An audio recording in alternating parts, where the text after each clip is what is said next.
Welcome to CSIS Online.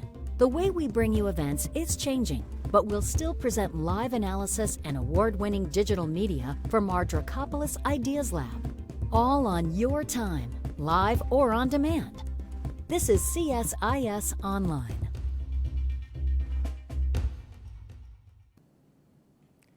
Welcome to CSIS and Smart Women, Smart Power.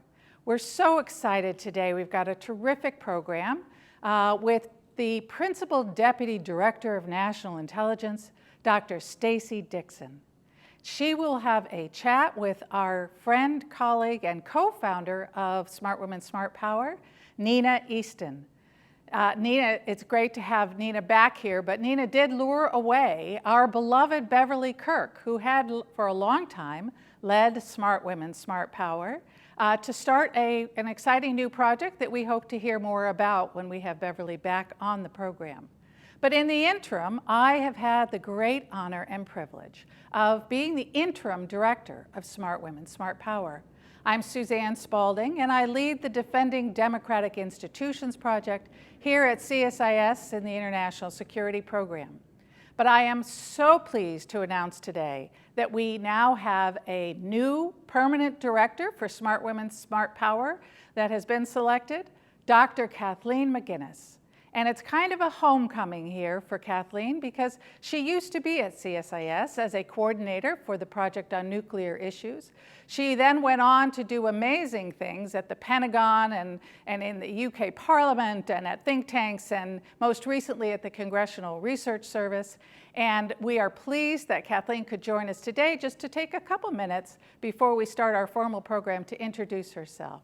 So Kathleen, I know you're going to take this program to amazing places. Over to you. Thank you so much, Suzanne. I can't tell you how honored I am that CSIS has chosen me to lead the Smart Women, Smart Power initiative at this critical moment in U.S. national security.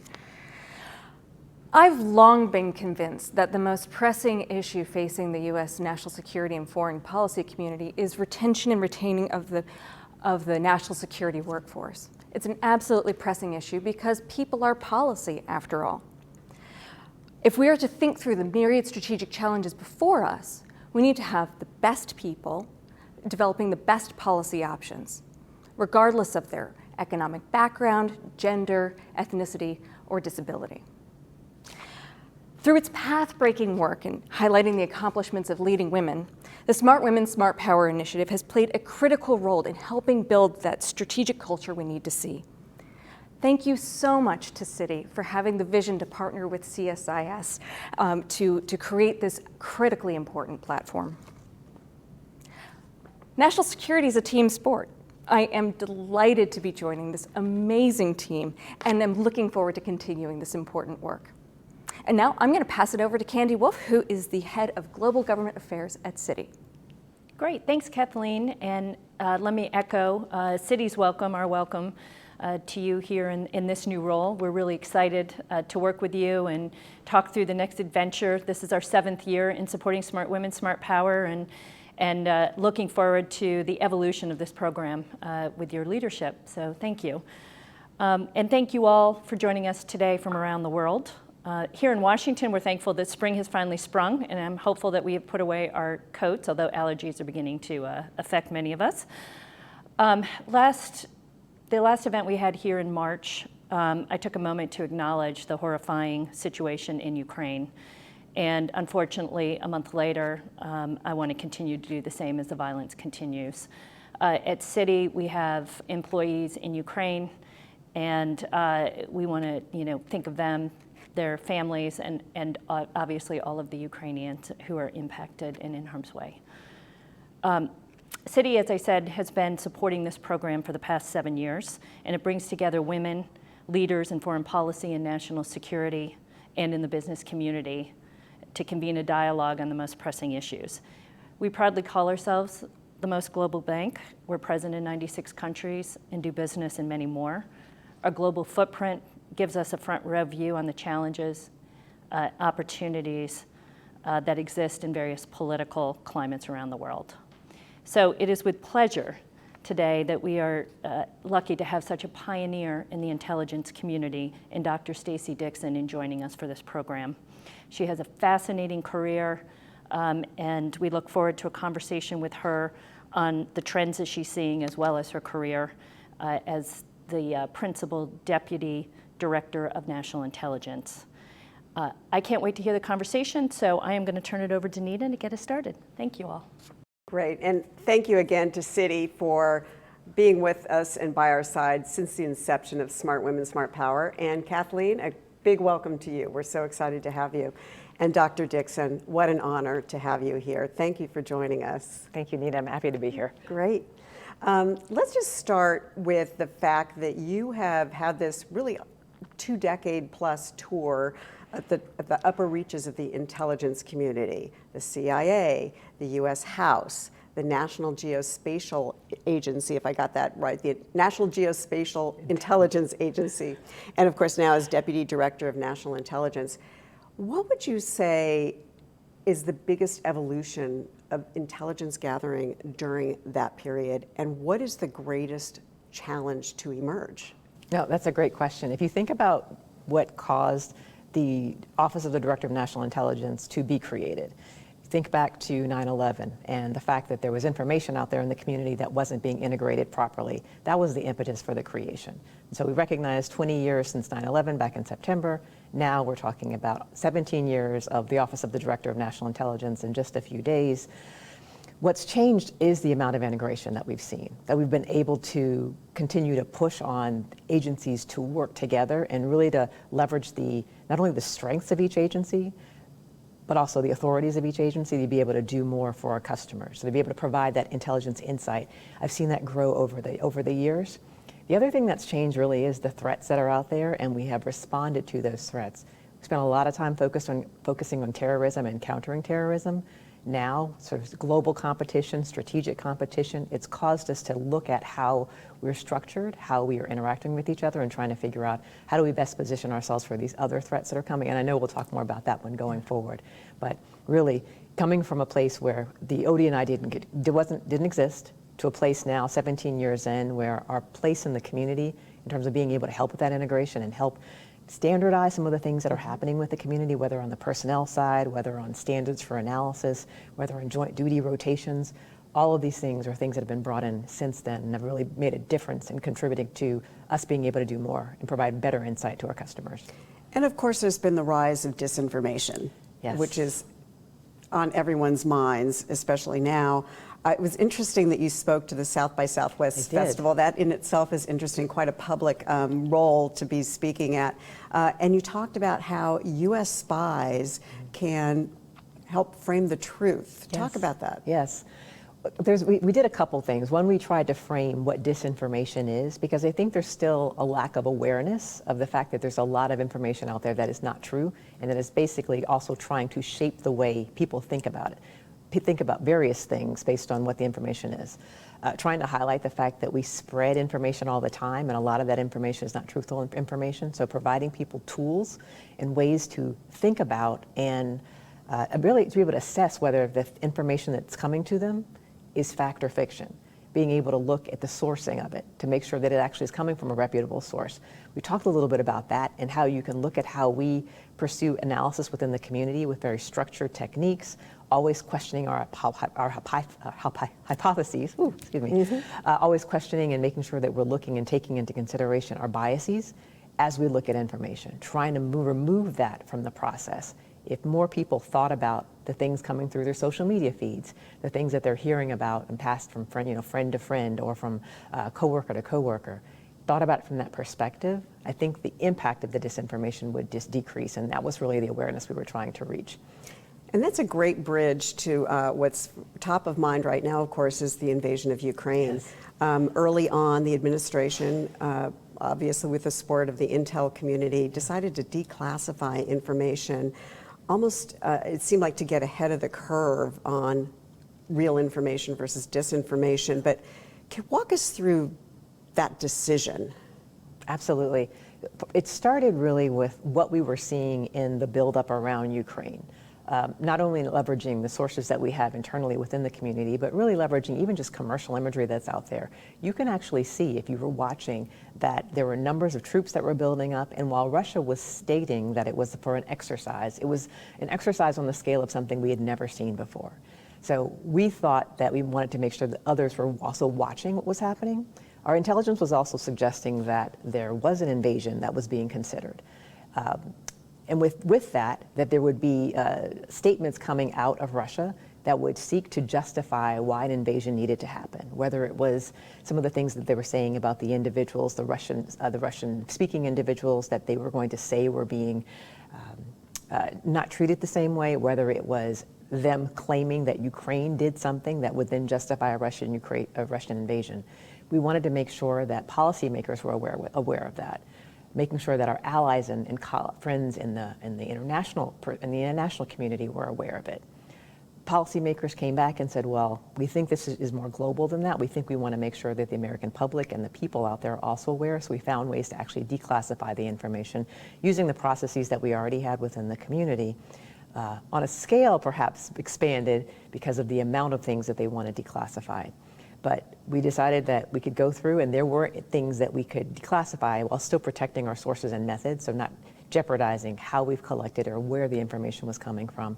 And policymakers decided that that was information to be shared with the American public. And so that's sort of been a partnership within the entire community to figure out what could actually go and be declassified to be shared. But Russia still invaded. They did. They did. There was a window of hope where it was maybe this will keep them from invading, and it did not. What it did do, though, was alert the world of what was happening, pointed people so that they were now focused on it, and now if disinformation came out that was going to be used as a justification for the invasion, people would be able to think twice about whether or not that was actually true, in a way that had we not publicized it beforehand, had we not shared it beforehand, it's not clear whether people would have been as aware that that could have been disinformation. And that was pretty unprecedented, right? I mean, and there were risks involved. Avril Haines, the director of national intelligence, was asked about this, and she said, you know, in terms of burning sources, she said, we're cautious, but we continue to look to see whether or not we made the right calculation in doing that, because it's a long-term thing to see whether or not you actually burn your sources and methods through disclosures. So can you take us into inside the debate about that? Absolutely. So and of course there are experts out here who it is literally their job to go through and figure out how to declassify things. The experts at the ODNI work with experts within the other intelligence agencies who actually were the ones that collected the information to figure out how sensitive is it. Are there other sources that could also have provided the same information as opposed to some of their more sensitive sources? Those are the types of things that they ask. Are these things where if we would put the information out in public, we would reveal how we had collected it, in which case that would be burning your source, and that would be something that you would not want to do that very often, if ever.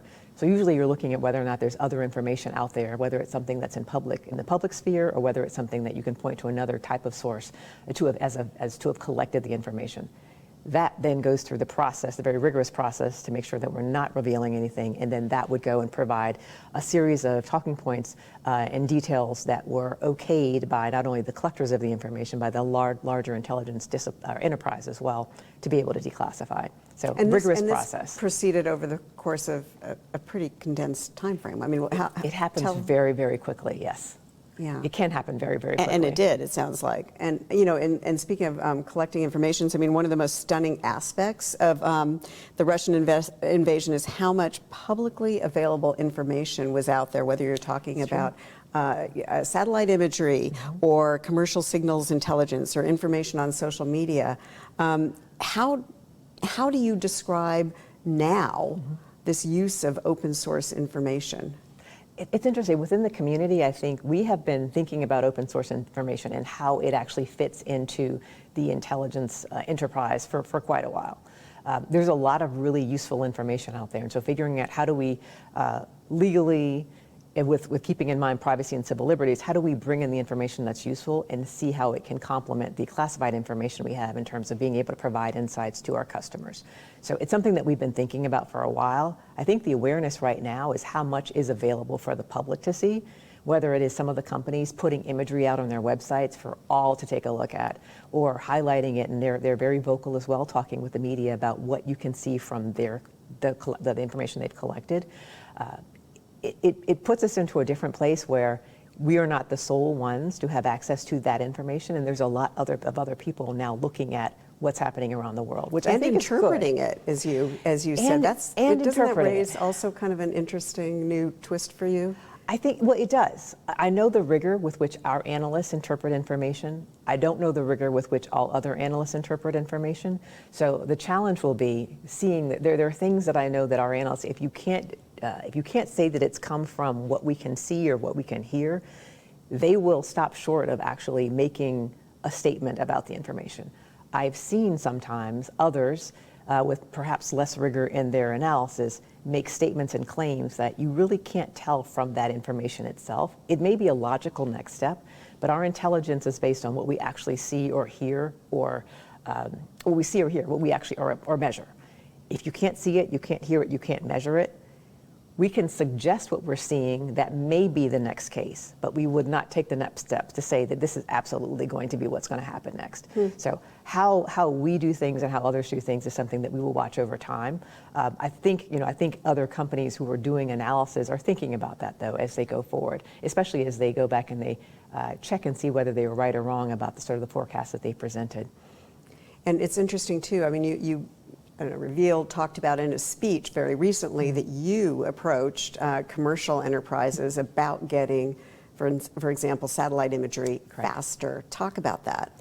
It's again, people will believe what they can see for themselves, and there is information that we have in the community, some of which is derived from these commercial sources. We did ask them whether they would, whether we could use, because we have contracts that sort of allow us to use the information for certain purposes.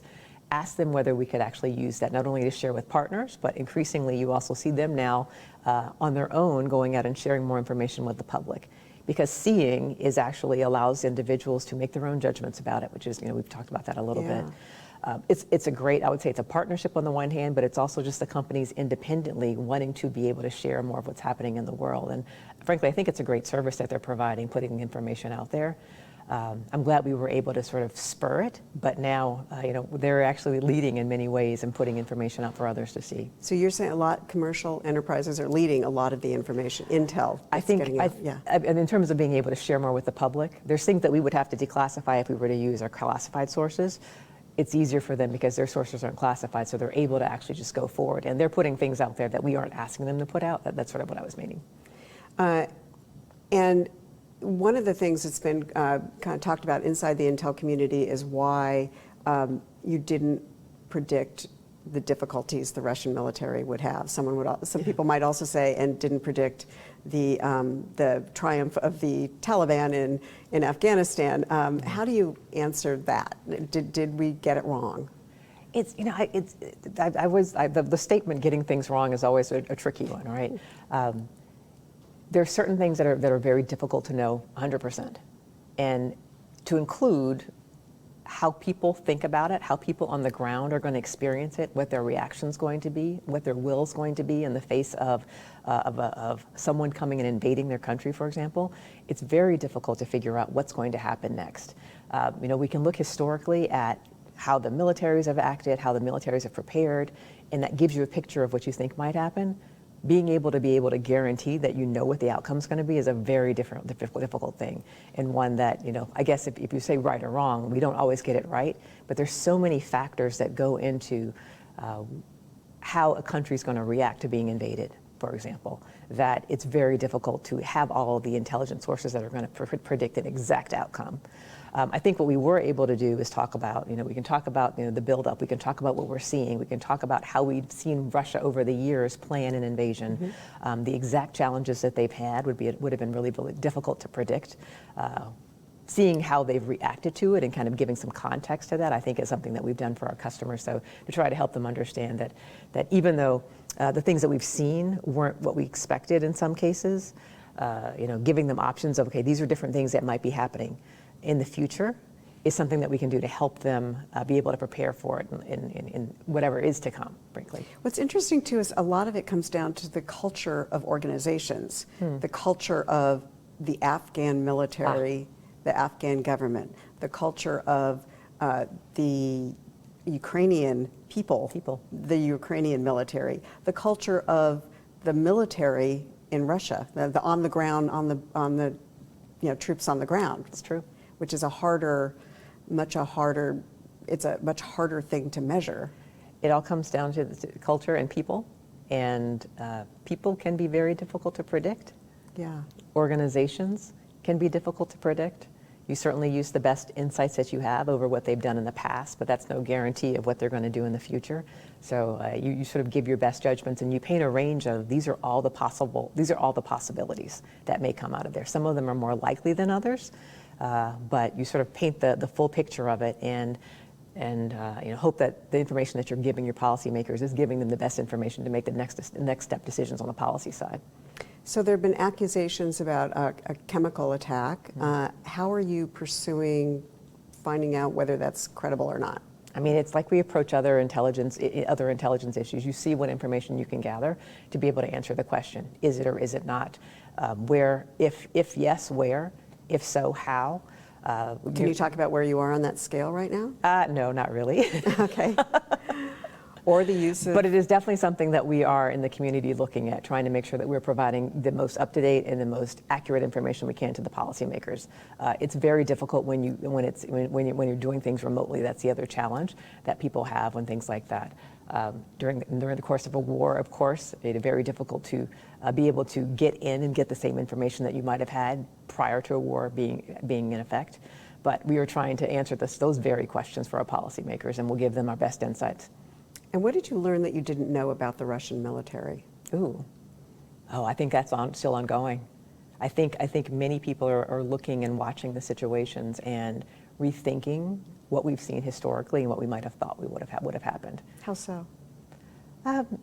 You look at exercises. You look at the things that the countries are saying, their leaders are saying about their capabilities, and then you sort of match them up with the reality that you're seeing on the ground. And if they don't match up, you ask a lot of questions afterwards as to, okay, so why is it that they weren't able to do what they thought they would be able to do? Why is it that they've done something differently than they've done in the past? What are they going to learn, Russia in particular, going to learn from everything they've done? What are other countries going to learn by having watched the situation? So there's a lot of what-if scenarios, I think, that will take place, and a lot of lessons learned based on how we as a community have been able to answer the questions of policymakers' needs. But a lot of countries will be looking at this and making their own assessments as to what this means about Russia's military, about Ukraine, about what's going to happen later on with other countries in Europe, other countries around the world, who are also watching this and learning from it. And is there, before we go on to other hot spots in the world, anything else that you want to add about Russia and Ukraine? I think that this is it's a very challenging and disturbing time that we're in right now. We appreciate the fact that we've been able to work with allies and partners around the world, that partnership is really, really important to have a sort of a unified front in some cases. You've seen the sanctions that have come out. You've seen the number of countries that have agreed to also put sanctions on, just to sort of send that very clear message to Russia that this is not acceptable. Partnerships is going to be a huge part of really everything that we do in the future with respect to our national security and our strategic the things that are very important to our country, our interests, our allies' interests. So I just sort of thank everyone for the partnership out there, and I thank the public, frankly, for looking at the information that was shared with them and then making their own decisions about what was happening and not allowing disinformation to affect what they saw on the ground, to really be able to look at the facts that as they were presented and weigh those themselves. So partnerships within the willing, Yes. the community of the willing, Absolutely. and partnerships between public and private. Exactly. Is what Exactly. a big piece of And the what you- transparency that's there, because that's something that also I see in general, the intelligence community has been trying to be more transparent, has been trying to find ways of not only declassifying, but sharing more information when we can. And this, I think, is sort of a next step in that iteration of really being able to, this is an example of a very significant crisis that's happening on the ground, and we're trying to be as transparent as possible. When we did our annual threat assessment earlier this year, we talked about the threats as we saw them. So there's information that we're declassifying that we have been, but certainly not on the scale of what you're seeing in the Russia-Ukraine conflict. That's interesting. China, you have cited China as I just want to pull out your own words here. You've said that they are very much moving into our sphere on a lot of levels, but the one area that you seem to be very concerned about is space. Can you talk about that? Absolutely. I mean, you see it actually in a lot of different areas, and frankly, through their own plans and their own statements that they're making. Whether it is the investments that they're making around the world in many things, whether it is their Belt and Road Initiative, their decision to do a lot more in technology advancements, emerging tech to include space. So space is sort of just one of many of the different places, but we know that there's an appetite for many, many countries because of the importance of space, to be able to have more assets in space, to be able to do more with space. We see in this country how reliant we are on space. A lot of things, whether it's GPS and just getting from place to place, or a lot of other systems that we use. And so we know that they're moving in that area, and they would want to counter our very, our very, I would say, robust system, our very, our not only our government-owned systems, but even the commercial systems that are in there. They aspire to be able to do as much in that environment as we're doing. Which means what? Which means there's cyber attacks? Oh, well, that's a given. No, in space or not in space. Yeah. We see, that is definitely a possibility. Yeah. I mean, there's a lot of ways to threaten sort of the status quo. And cyber attacks is certainly one of them, whether it's cyber attacks in space or cyber attacks on the ground. And so we see the desire to be able to sort of control what is happening, not only in their own country, but in other parts of the world. And some of that does include looking at where they can invest in the technology space to exceed our capabilities, or exceed what they think our capabilities are, or to surpass those capabilities. And What are so we're some sort of watching examples it. of that? Artificial intelligence, machine learning. Both the Chinese government and the Russian government have stated that to be leading in that area is to sort of lead the future. You see investments in quantum information science and what we can do with that very, very interesting technology. You see a lot of investments and stated investments on both countries in that area. Some of gosh, I'm thinking of the other ones. Those are probably the two main ones, but in other aspects of the world, automation in general, where do you see those things like that? Whether it is investments in biotechnology is another one that we've also heard both countries decide they want to invest in. You were also sounding alarms about cyber threats to supply chains, and you've noted that you're seeking to establish an American information and communication technology and sciences ecosystem to identify weaknesses. Can you explain what you mean by that? Yeah, absolutely. A lot of our critical infrastructure here in this country is owned by the commercial sector, and what a part of organizations like that, the goal is to be able to have government and the private sector cooperating and collaborating more, so that we can not only make them aware of the threats as we see them from within the community, but also potentially help them understand how they can harden their defenses against whether it's cyber attacks or physical attacks. And so having places where we can have more of these conversations for all of the things that not only is the government dependent on, but really the country is dependent on, keeping these things safe. What's interesting about your background, especially when you're talking about machine learning and quantum computing, your degrees are in engineering. They are. Which is fascinating. A doctorate and a master's in mechanical engineering from Georgia Institute of Technology, and a bachelor's in mechanical engineering from Stanford. How did you go from that to the intelligence community, and how does it help you in your job? So what I know now about the community is that there are a lot of places where STEM backgrounds to including engineering can really make a great effect. We're always trying to figure out better opportunities to collect information. So some of that is building things that can collect information. Sometimes it is figuring out how to get things in certain places where you can collect information. And so there's a lot of things with respect to engineering where you can contribute to that mission. What I knew when I came in was that I had family, friends, and colleagues who were in the community, and while they couldn't tell me what they did, they had very fulfilling jobs. They were very excited about the things that they were working on. So I probably entered the community with less understanding about it than I certainly have now. But now I know that there's a lot of opportunity for really every single work role, but certainly for the STEM sciences. And you grew up in Washington. I did. And what did your parents tell us about your youth and what your parents did? My dad was an engineer turned lawyer. My mom was in telecommunications. Education was always very, very important. So, going to college and then going beyond that were sort of givens. My dad worked he became a judge, so he worked for DC government. Oh. Working for the federal government was not something that I really had thought about growing up. I sort of thought I had a path to first engineering and then potentially academia. and ended up making a change later on and coming into the intelligence community. So I really wasn't thinking about a job in the intelligence community growing up, even though I lived here in DC, where we're certainly surrounded by not only government but intelligence. Was the CIA your first big professional job? Or? It was. It yes. was. Correct. That's very, yeah, so, after my academic path, it was. And what made you decide that this was it? This is the path I want to pursue. What was it about that experience? It's interesting. It was again people who were in the community who said such great things about the opportunities in the community, said such great things to what they were contributing to, in general. There was no specificity. There was no specifics. I knew I was CIA, and I was actually working at the National Reconnaissance Office building satellites.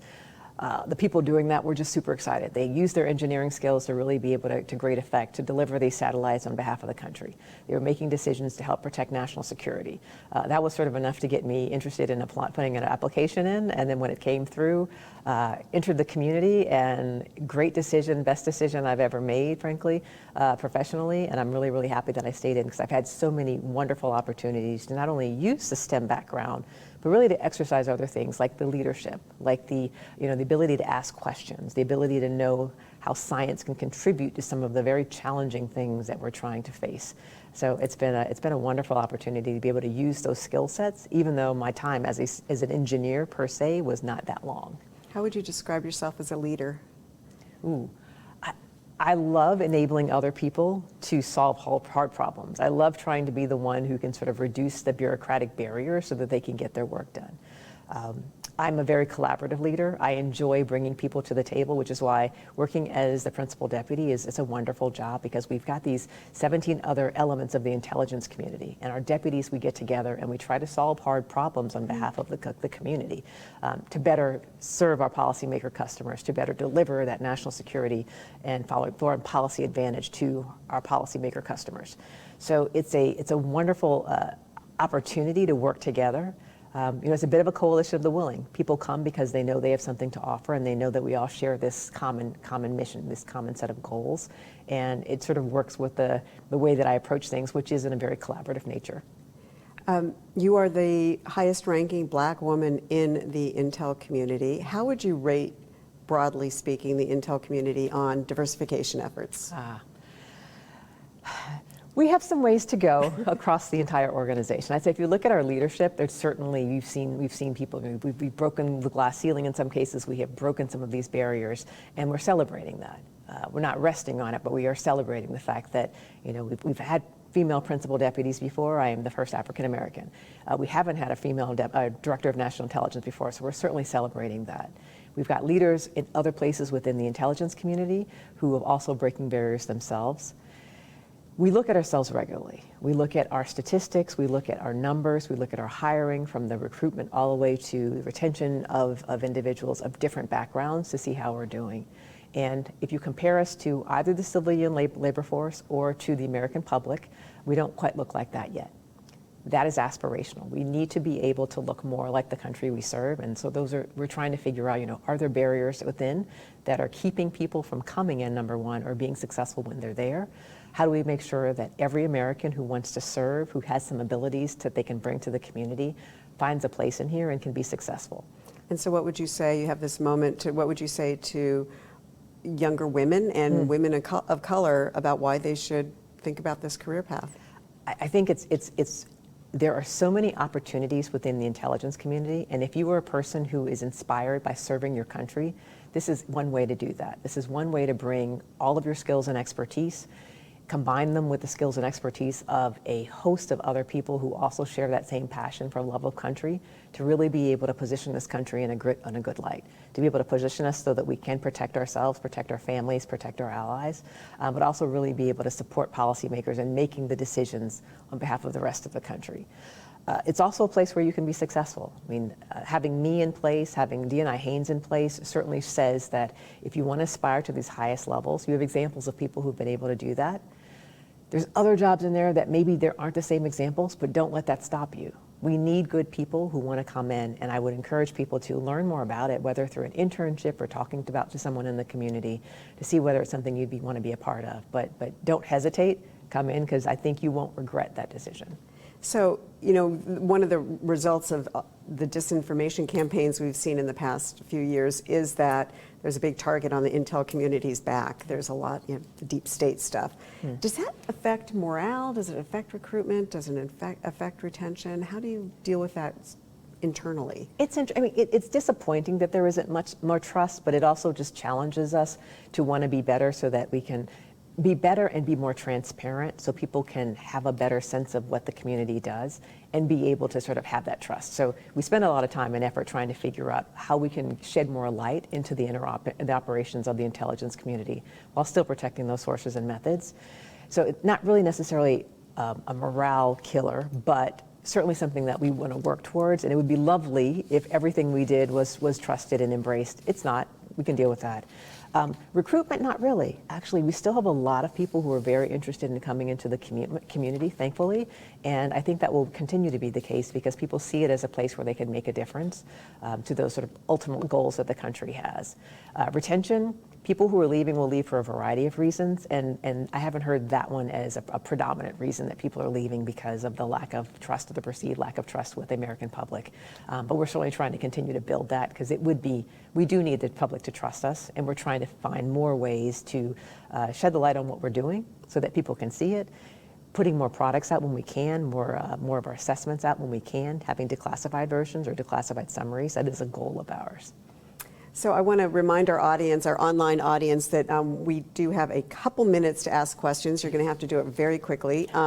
Brian from the Information Security Oversight Office asks, how can the government use advanced technologies to improve processes concerning the classification and declassification of information, and what is being planned for in this space? Thank you, Brian. Great question. We are actually looking at how we can better automate some of the processes to declassify. I mean, declassification involves looking at whether printed or electronic files and documents to try to see whether or not, you know, it's covering a classified subject. You look for keywords, you look for phrases that might be problematic and might be things that we need to take out before we declassified it. Using natural language technology, using automation, using artificial intelligence to help us with that is something we're looking to do, to reduce the timelines, to potentially help us so they can do a first pass through a document, flag some of those words that might be concerning to a person, words that might be the ones that we'd have to actually redact. Do that first pass, and then the human can go back and actually do the second pass. And we think it will speed up the processes, but it will take some investment around the community and some maturation of the actual technology to be able to do it effectively. So one massive global risk we haven't touched on is climate change. Yes. How is the intel community, it's a rather sweeping question, I realize, but how are you addressing that? I would How do say, you think about it? No, I'm really glad you asked, because there's a number of transnational threats that go beyond a border of any particular country or region that we're looking at. And the national security impacts of climate change is how the intelligence community is thinking about it. So looking at not only, you know, are there sources that we have that actually can help answer questions about what's happening in the world. In the past, the intelligence community has declassified some of the collection we've had that's shown, you know, the melting in the Arctic, for example, was something we did, you know, a number of years ago. But that will change the way, you know, the transportation through there. It will change the ability to use Arctic locations for various means. We also know that climate change often is a source behind conflict, whether it's the drying up of water, the changing of resources, the possible inability to be able to feed the individuals in a country. Climate change can have a lot of negative impacts. So being able to forecast where climate change may cause future tension and future conflicts, to see whether we can do something policy-wise, or see whether the country can do something policy-wise to get in front of that. So are you, where else do you go with this? Is this? The transnational threats, also migration, the human trafficking and other trafficking, whether it is drug-related or not drug-related. These are all things that I think have national security implications even beyond our borders that we're also looking at and trying to figure out how do we also increase our collection in these areas, because these are things that our policymakers are asking. Great. Dr. Dixon, in a recent speech you asked, how can democratic societies prevail in this ongoing struggle with authoritarian regimes? I'd like you to answer your own question. Well, part of it is also part of it is increasing trust with the public. Part of it is that transparency. we have to realize that there is a threat out there to democracy. There's a lot of countries who are more authoritarian in nature, who are seeking to have their norms be the norms that cover the world. That's not a world that I want to live in. I think the democratic ideals, the values underpinning democratic countries are really important. The ones whether it's competitiveness and opportunity, the ones where it's people have a choice of being able to choose whether they do one thing or the other. Those are things that this country has professed and that we really do need to continue to defend. So we need to talk about it. We need to look at all of the tools we have at our disposal, whether it's diplomatic, whether it's economic, whether it's military, intelligence, as being able to provide those policymakers who are making decisions in those spaces with the tools they need to. So working together, government, public, industry, to make sure that the ideals and values that we profess as members of a democratic society, making sure that we are holding true to that we're finding ways to make sure that as we go out into the international world, in the world and do business, that we're continuing to profess those ideals, that we're continuing to act on those ideals. We need to be able to counter those individuals who think that having more control over their populations, less opportunity, less competitiveness is a good thing, that's not how we want to be. And making sure that as we go forward with international norms, that they look more like the values that we profess than the values that an authoritarian country would profess. Your position forces you to be a historian, essentially.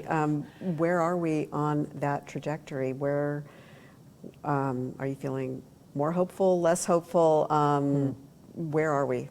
I'll say it this way. As I travel around the country and meet with, for example, students at different universities, talk to them about how they see the world, I'm very hopeful. When I look at the fact that, with raising the awareness about disinformation, I see more people leveraging those critical thinking skills, thinking about information. I am more hopeful. But I also know that the threat is real, and that democracy is not something that you can let alone. It's something that we have to continue to fight for and hold people accountable to the values that we profess. We have to continue to do that. So I am hopeful, but I'm also very, very realistic that there's a lot more threats out there and a lot more leaders of countries around the world who don't think that that's the path that they want to follow, who think that there's a more expedient path by being more of a controlling person over their countries, and that we're going to constantly be in battle over that, frankly. So hopeful, but realistic at the same time, that the challenge is real and the challenge continues to grow. And do you think what we're seeing on our TV sets right now in the Ukraine is helping people understand the importance of defending democracy, and young people in particular who didn't grow up during the Soviet Union? And certainly haven't grown up with seeing a lot of conflict, especially depending on how old they are. I think it is important. I think it's important because it was, one country invading another is not something that you see very often. It's something that should be condemned. It's something that should be mitigated and reduced. You don't want to see that happening. I think the awareness that it's raising, that we're still in a world where things like this happen, is something that is necessary for people to see, so that they can see that we do need to continue to protect those values. We do need to continue to protect those partners, and that the world isn't necessarily going to just sort of stand idly by when people go and do something like that to another sovereign nation. Well, Dr. Dixon, you're an incredibly eloquent spokesperson, not only for the intelligence community, but also for democracy and the future. So thank you so much for being here. Thank you, Nina. I appreciate the questions.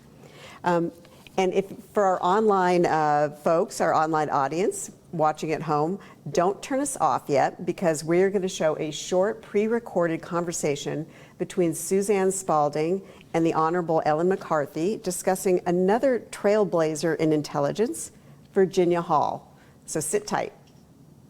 We could not think of a better person to honor following that terrific interview with our PDDNI than the heroic Virginia Hall.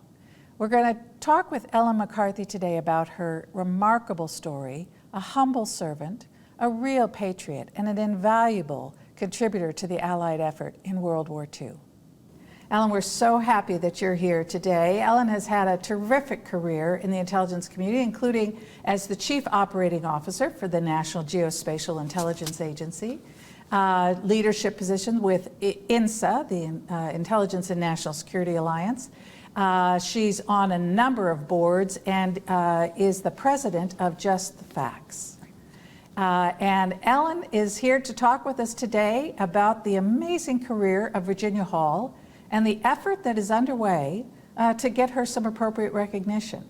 So Ellen, tell us about how you came to be involved in this effort around telling Virginia Hall's story and getting her appropriately recognized. Oh, thank you, Suzanne. You know, really, it was my last job in government. I was the Assistant Secretary of State for the Bureau of Intelligence and Research at State Department. And I would love to come back and talk more about INR. It was my most favorite job.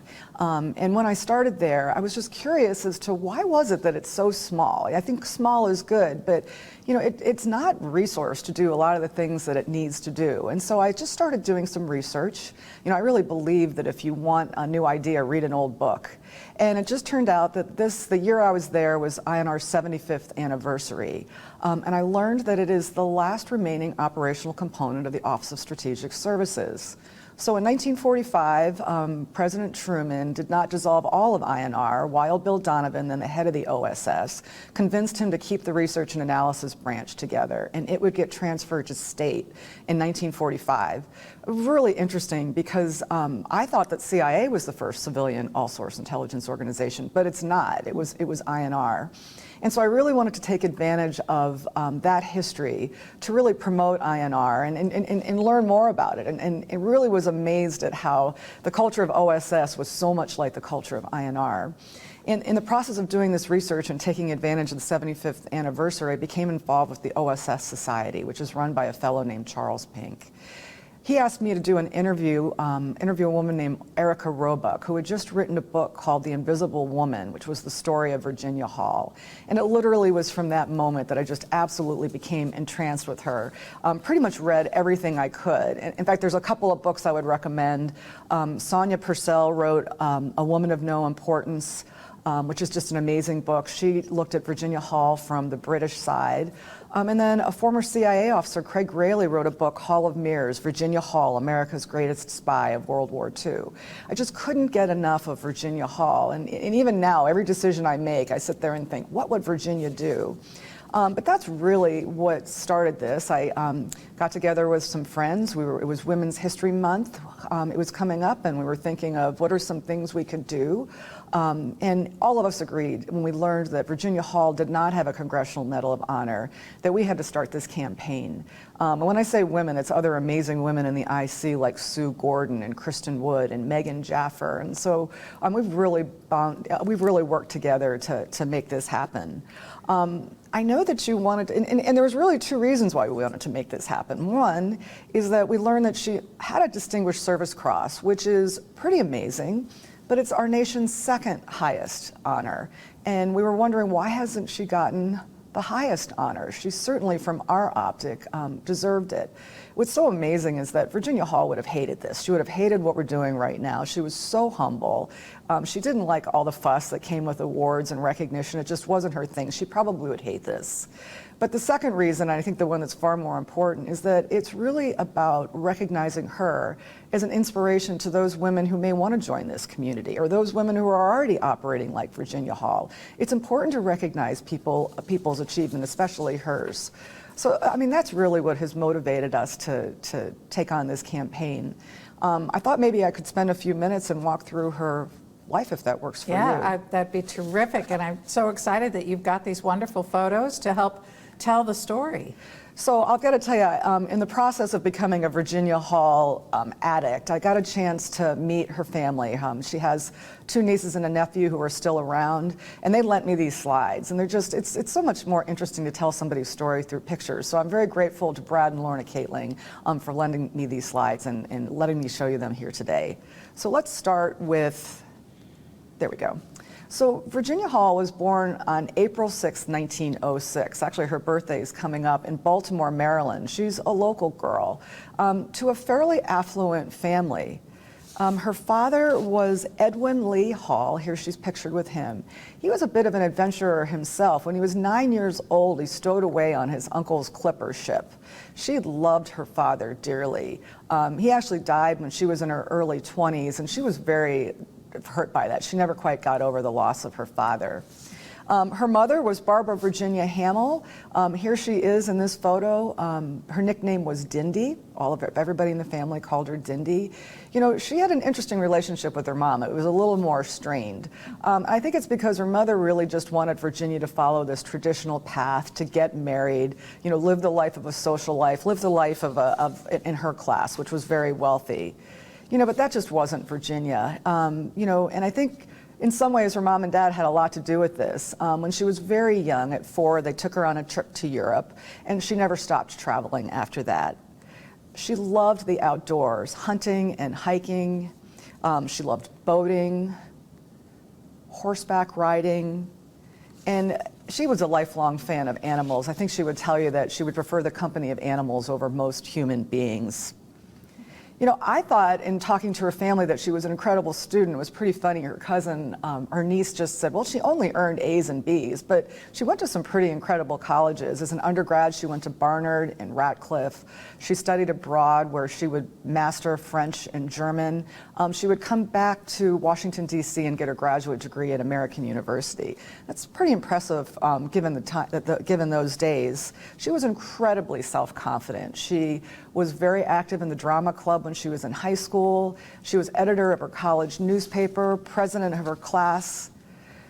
But her dreams after college were not to become a spy. Her dream, her lifelong dream, was to become a diplomat, a part of the Foreign Service. And when she first applied after college, there was roughly 1,600 diplomats.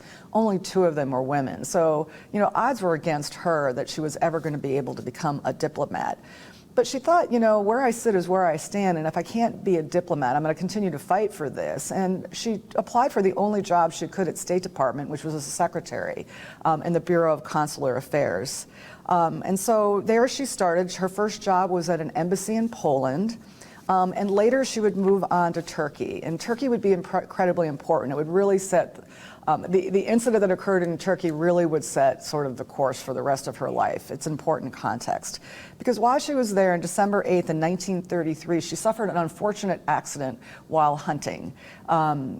She was climbing a fence, the gun misfired, it shattered her foot, gangrene set in, her leg would have to be amputated. She was medevaced back to the United States to Baltimore with her mom, where she would recover. She would get fit for a prosthetic leg, which really was nothing more than a ginormous piece of wood.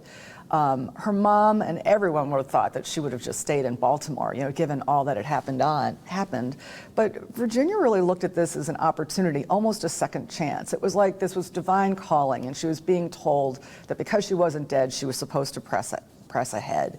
So against her mother's wishes, she applied for jobs back at State Department, and she would move to the U.S. Consulate in Venice. There we go. Here she really put the press on to try and get back into the Foreign Service. But it was interesting, at that point, State Department had a policy that said that people with prosthetics, people with amputations, could not be Foreign Service officers. This dejected her. She actually would try and get a change of scenery, and she would transfer to our U.S. delegation in Tallinn, thinking that maybe she would meet some other folks who would help her with her campaign to become a diplomat. She even wrote a letter to President Roosevelt, who himself was disabled, asking if potentially, you know, he would help her on this quest. He actually wrote her a very nice note saying she seemed like a very nice girl, and that, you know, she probably should continue her path as a secretary at the State Department. She was so disgusted with this that you know, not only was the president not supporting her here, and the work she was doing in Tallinn was just not interesting to her anymore. It was just not challenging. So she did what I think I would have done, which is she decided to go to Paris and find herself. And in 1939, it didn't take very long for her to find herself there. Hitler invaded Poland. France would declare war on Germany, and Virginia volunteered to become an ambulance driver. And very soon she found herself in the front lines, working 24 hours a day, moving people in and around the war zone. When France surrendered to Germany, she really had grown to hate Germany and the regime and its policies in Europe. And because she had a US passport, she decided to leave France and move to London. She just thought maybe she could find something to do there that would help her be more productive on the war effort. And sure enough, in very short order, she was recruited by the British Special Operations Executive, or the SOE. And she spent the summer of 1941 in agent training, and in very short order, by the end of the summer, August of 1941, she would return to Vichy, France, under an operation that was called Germain. Her identity was that of Brigitte Lecontre. She was a French reporter, a French-American reporter for the New York Post. She was an excellent writer, being as educated as she was. But what's so interesting is that she only found that interesting. She knew there were so many other things she could do. So in very short order, she was not only collecting intelligence. Another interesting point is while most agents stayed in a place for 6 months, and during World War II, most of them died, Virginia would spend 15 months in France, which was pretty unheard of given all that she faced. So not only was she collecting intelligence, but she was organizing, funding, and supplying the French resistance. She would rescue airmen who had crashed and made sure they got safely back to England. She would organize sabotage and attack operations against German supply lines. She would engineer escapes from prisoner of war camps that both the Vichy French and the Nazis were running. She would oversee parachute drops. I mean, she just was... she really operated far beyond, what they thought she was able to do. It was pretty amazing. She did so well that she came to the attention of the Vichy French and the Nazis, the Gestapo, but they just didn't know who she was. I mean, she was such an incredible at disguise and evasion that they knew that there was somebody out there because she was limping, but they never really knew who it was. Klaus Barbie would come in and take over the Gestapo, and he launched a countrywide campaign to catch her. There was posters posted all over the place of what they thought this limping lady might look like. He was actually quoted as saying to his staff, "I would give anything to get my hands on that limping bitch." And of course, he never... So she was having a real impact. Oh, she was having an incredible impact. Yeah. I don't think the Germans ever really thought that the Allies, the British, would put women in a war zone. But, the Brits were pretty smart, and putting her there was very smart. There came a time, though, where the French had pretty much, or the Nazis had taken over France, and she had to leave. In fact, she left almost to the point, she barely made it out of France. In December of 1943, she caught the last train out of Lyon. The only exit was for her to hike through the Pyrenees Mountains through Spain, dragging Cuthbert with her. She had this huge wooden leg through 2 feet of snow. It was pretty amazing. But she made it back to England in time for Christmas, and she came back a real hero. The Brits just loved her. She got all sorts of awards. On the screen right now is the Most Excellent Order of the British Empire, which is the UK's highest military honor. What's so interesting is that King George VI really wanted to give her this award. This is going to be funny later on. But she just didn't want any part of it. She wasn't into awards. She really was undercover. She didn't really want any to do about any of this. And it wasn't about awards anyway in her mind. She just was very humble. In her free time while in England, she decided that she would learn how to operate a radio, which would prove to be very helpful on her next mission and really would add to her tradecraft. The SOE kept refusing to send her back. You just don't send agents back to places, and she was still being hunted. And so she went back to the United States. And joined the Office of Strategic Services, which was being run by Wild Bill Donovan. The OSS was really in a bind at this point. They were doing everything they could to try and prepare the battlefield for what would be D-Day and the Normandy invasion. At this time, it was just before D-Day, and we only had 3 agents on the ground. And so Wild Bill Donovan did what you never do, and he asked her to go back to a place that you just... Again, it's a sacred rule. You don't send agents back. But Virginia did, and in March of 1944, with total disregard for her safety, she, under the cover of night by boat, went back into France. She would lead over 1,500 resistance fighters in blowing up bridges and communication networks and anything she could do to make sure that the Germans could not resupply our efforts on Normandy. I find this picture sort of interesting, the picture on the right.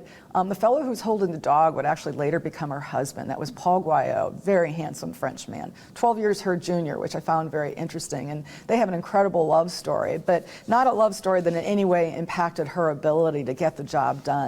Sure enough, there is just incredible measures of success that shows that our success in Normandy would not have happened had it not been for what Virginia was doing there. Like the UK, like her example in England, she would come back to the United States a real hero. She would be awarded the Distinguished Service Cross. Just like King George, President Truman would want to give it to her, but she didn't want any part of that. Again, she was aghast that she was even being given this award. She really didn't care about it.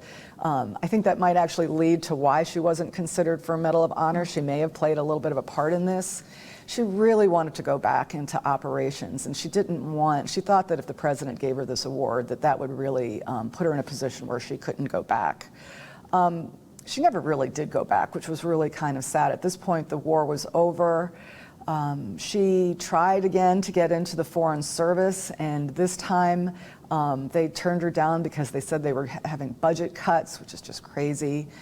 CIA would be created in 1947. She'd go to CIA and would work there for actually 10 years, but mostly in desk jobs. They would never send her out as an operator again. There's actually a long story there about that I would love to share with you someday.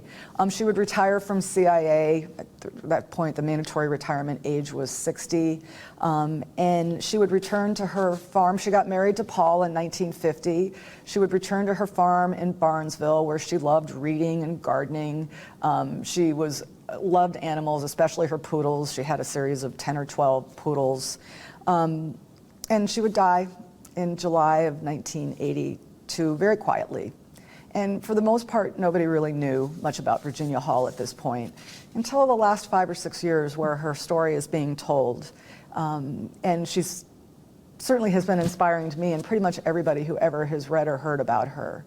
So that's her story. Yeah. Oh, it's an amazing story, I think, and incredibly inspiring.